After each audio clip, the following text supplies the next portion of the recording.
አብዛኞቻችን በየቀኑ ለራሳችን የምንነግረው አንድ ትልቅ ውሸት አለ። ይህን ነገር ብቻ ላስተካክል እንጂ ከዛ መኖር ጀምራለሁ። ይህንን ሱስ ሳቆም ከሚያባዝነኝ ዴይድሪሚንግ ስገላገል ወይም ይሄ ዲፕሬሽን ሲለቀኝ ያኔ ወደ ዓላማዬ እመለሳለሁ። ያኔ ከእግዚአብሔር ጋር ያለኝን ፌሎሺፕ አጠናክራለሁ እንላለን። በዚህ ቪዲዮ የሳይኮሎጂና የመጽሐፍ ቅዱስ እውነትን በማጣመር ያ ሁሉ ትግል፣ ውድቀትና ጭንቀት በውስጣችሁ እያለ አሁን ባላችሁበት ሁኔታ ራሳችሁን ከእግዚአብሔር ሳትደብቁ እንዴት ወደ ግባችሁ መራመድ እንደምትችሉ አብረን እናያለን። ለምንድነው ግን አእምሮአችን ውስጥ ያለውን ጦርነት ለማሸነፍ በታገልነው ቁጥር ይባስ እየጠነከረ የሚመጣው? ይህን ለመረዳት በመጀመሪያ አእምሮአችን እንዴት እንደሚሰራ ማየት አለብን። ጭንቅላታችን ተፈጥሯዊ የሆነ ችግር ፈቺ ማሽን አለው። በሳይንሱ ሌፍት ፕሪፍሮንታል ኮርቴክስ የምንለው ክፍላችን ነው። ከቆዳችን ውጪ ባለው ዓለም ላይ የሆነ ችግር ሲፈጠር አእምሮአችን ወዲያውኑ መፍትሄ ያመጣል።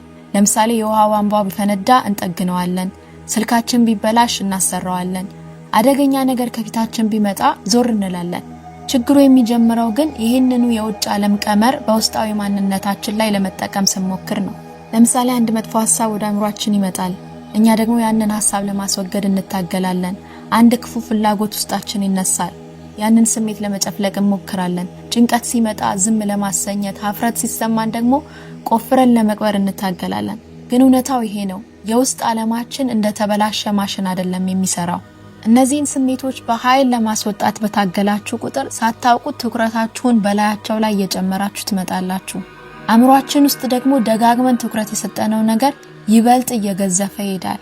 በቀላል ምሳሌ ላሳያችሁ። ለሚቀጥሉት 5 ሰከንዶች ስለ ነጭ ዝሆን እንዳታስቡ አደራ። ነጭ ዝሆን በአእምሮአችሁ እንዳይመጣ። ምን ተፈጠረ? ወዲያውኑ በአእምሮአችሁ የመጣው ነጭ ዝሆን ነው አይደል? ለምን? ምክንያቱም አእምሮአችሁ ስለ ዝሆኑ እያሰብኩ ነው ወይንስ አይደለም ብሎ ቼክ ማድረግ አለበት። ቼክ ባደረገ ቁጥር ደግሞ የዝሆኑን ምስል መልሶ መላልሶ ይዞ ይመጣል። በውስጣዊ ትግላችሁ ላይ የሚፈጠረውም ልክ እንዲህ ነው። የሐሳብ መምጣት የለበትም ስትሉ ያንን ሐሳብ በአእምሮአችሁ መድረክ ላይ ዋና ተዋናይ ታደርጉታላችሁ። አያችሁ አይደል? ትግሉ የበረታባችሁ ፍላጎቱ ከናንተ በላይ ጠንካራ ስለሆነ አይደለም። ይልቁንም ለማሸነፍ የምትጠቀሙበት መንገድ ራሱ ትግሉን እያባሰው ስለሆነ ነው። ሳይኮሎጂ ይህንን ኤክስፔሪንሻል አቮይዳንስ ወይም ከውስጣዊ ስሜት የመሸሽ ስልት ይለዋል። ለማምለጥ የምትታገሉት ጥረት ስሜቱን ይበልጥ ኃያል ያደርገዋል። ከዛም የማያልቅ አዙሪት ውስጥ ትገባላችሁ። መጥፎ ፍላጎት ወደ አእምሮአችሁ ይመጣል፣ ትደነግጣላችሁ፣ ለማቆም ትታገላላችሁ፣ ድምፁ ይበልጥ ይጎላል፣ የሀፍረት ስሜት ይበዛባችኋል፣ አእምሮአችሁ እረፍት ይፈልጋል። ያ የፈጣን እረፍት ፍለጋ ደግሞ አዙሮ ልታስወግዱት ወደ ፈለጋችሁት ሱስ ይመልሳችኋል። የውስጥ ዓለማችን እንደ ውጫዊ ዓለም ትእዛዝ አይቀበልም። ሐሳቦቻችሁ እንደ አየር ሁኔታ ናቸው። ማዕበልን በቡጢ መምታት አትችሉ። ደመናን አንቆ መያዝ አይቻልም። ዝናቡን ተከራክራችሁ ልታስቆሙት አትችሉ። የምትችሉት ብቸኛ ነገር ዝናቡ እየዘነበ እንዴት መንቀሳቀስ እንዳለባችሁ መምረጥ ብቻ ነው። ስለዚህ ትልቁ ጥያቄያችሁ ይህ ስሜት እንዳይሰማኝ ምን ላድርግ ሳይሆን ይህ ስሜት በውስጤ እያለ እንኳን እንዴት ወደ እውነተኛ ህይወቴ መጓዝ እችላለሁ የሚል መሆን አለበት። በሳይኮሎጂው ዓለም ብዙዎችን ከውድቀት ነፃ ያወጣ አንድ ድንቅ መርህ አለ። ACT Acceptance and Committed Action፣ መቀበልና ቁርጠኛ ተግባር። እነዚህ ሁለቱ ሲጣመሩ እግዚአብሔር ለእናንተ ካሰበው ትርጉም ያለው ህይወት ጋር ያገናኛቸዋል። አክሰፕታንስ ወይም መቀበል ማለት ሐሳቡ ወይም ስሜቱ በውስጣችሁ እንዲኖር መፍቀድ ነው። እነዚህ ነገሮች በአእምሮአችሁ ሰማይ ላይ እንደሚያልፉ ደመናዎች ናቸው። ይመጣሉ፣ ይከብዳሉ፣ ከዛም ያልፋሉ። ጥናቶች አንድ አስገራሚ ነገር ያሳያሉ።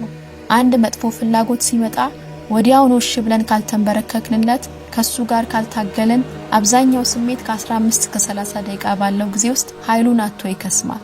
ስለዚህ የባህሩን ሞገድ ለማስቆም አትታገሉ። ሞገዱ እስኪያልፍ ድረስ በላዩ ላይ መንሳፈፍን ወይም እርጅ ሰርፊንግን ተማሩ። ማርቲን ሉተር ሲናገር ወፎች በራስ ላይ እንዳይበሩ ልትከለክላቸው አትችልም፣ ነገር ግን በፀጉሩ ላይ ጎጆ እንዳይሰሩ ማድረግ ትችላለህ ይላል።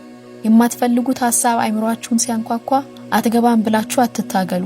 ይልቁንም የኋላ ወንበር ላይ እንዲቀመጥ ፍቀዱለት። መሪውን ግን አትስጡት። ቀጣዩ እርምጃችሁ የሚሆነው ኮሚትድ አክሽን ነው። ራሳችሁን ይህን ወሳኝ ጥያቄ ጠይቁ። ይህ ክፉ ሐሳብ ወይም ስሜት አሁን የህይወቴ አዛዥ ባይሆን ኖሮ በዚህ ደቂቃ በታማኝነት ምን አደርግ ነበር? ስለሚቀጥሉት 10 ዓመታት አታስቡ። የምትፈለገው አንዲት ቀጣይ እርምጃ ብቻ ናት። ምናልባት ያቺ እርምጃ መጽሐፍን ገልጦ ማጥናት፣ ተንበርክኮ መጸለይ ወይም ስልክን ትቶ ለ5 ደቂቃ ከእግዚአብሔር ጋር መቀመጥ ልትሆን ትችላለች። ያ የኃጢአት ፍላጎት ገና ባይለቃችሁም ጭንቀቱ ቢኖርም ሀፍረቱ አሁንም ጆሮአችሁ ላይ የጮኸ ቢሆንም እንኳን ያችን አንድ እርምጃ ውሰዷት። ድል ማለት ምንም መጥፎ ስሜት አይሰማኝም ማለት ሳይሆን የሚሰማኝ ስሜት የህይወቴን አቅጣጫ አይወስነውም ማለት ነው። አእምሮአችሁን ዝም ለማሰኘት የምታባክኑትን ጉልበት ስታቆሙ በስተመጨረሻ በትክክል ለመኖር የሚሆን ጉልበት ታገኛላችሁ። ይህንን በተግባር እንየው። ምሽት ነው፣ ደክሟችኋል፣ ውስጣችሁ በሐሳብ ተጨናንቋል፣ ስልካችሁ አጠገባችሁ ነው፣ ዴድላይን የደረሰበት ስራ ደግሞ ከፊታችሁ ተቀምጧል። በዚህ ቅጽበት አንድ ድምጽ እያምዘገዘገ ይመጣል። ዝም ብለ ያንን ድረገጽ ክፈተው። ለጥቂት ደቂቃ እንኳን ከዚህ ጫና አምልጥ። ይገባሃል እኮ ደክሞካል። ወዲያውኑ በውስጣችሁ ያለው ትግል ይጀምራል። አሮጌው ልማዳችሁ ሐሳቡን ተዋጋው። ራስህን ውቀስ። አንተ ደካማ እንዴት እንዲታስባለህ ብለ ራስህን ስደብ ይላችኋል። ነገር ግን ያ ትግል ፍላጎቱን ይበልጥ እንደሚያገረሸው በተደጋጋሚ አይታችኋል። ስለዚህ አሁን ግን የተለየ መንገድ ትከተላላችሁ። ለጥቂት ሰከንዶች ትቆማላችሁ፣ ጥልቅ ትንፋሽ ትወስዳላችሁ። ከዚያም እንዲህ ትላላችሁ፣ ይህ ሐሳብ ወደ ውስጤ እየመጣ እንደሆነ እያስተዋልኩት ነው። በመቀጠልም ያንን ወሳኝ ጥያቄ ራሳችሁን ትጠይቃላችሁ። ይህ ፍላጎት አሁን የህይወቴ መሪ ባይሆን በዚህ ደቂቃ ምን አደርግ ነበር? መልሱ ቀላል ሊሆን ይችላል። ስልኩን ራቅ አድርጎ ማስቀመጥ ወይም ወደ ጀመራችሁት ስራ መመለስ። ፍላጎቱ አሁንም በውስጣችሁ ሊኖር ይችላል። ነገር ግን ከጥቂት ደቂቃ በኋላ ቅርብ ወራጅ እንደሆነ ስለምታውቁ መሪው በእናንተ እጅ ነው። ህይወት የሚቀየረው በትክክል እንዲህ ነው።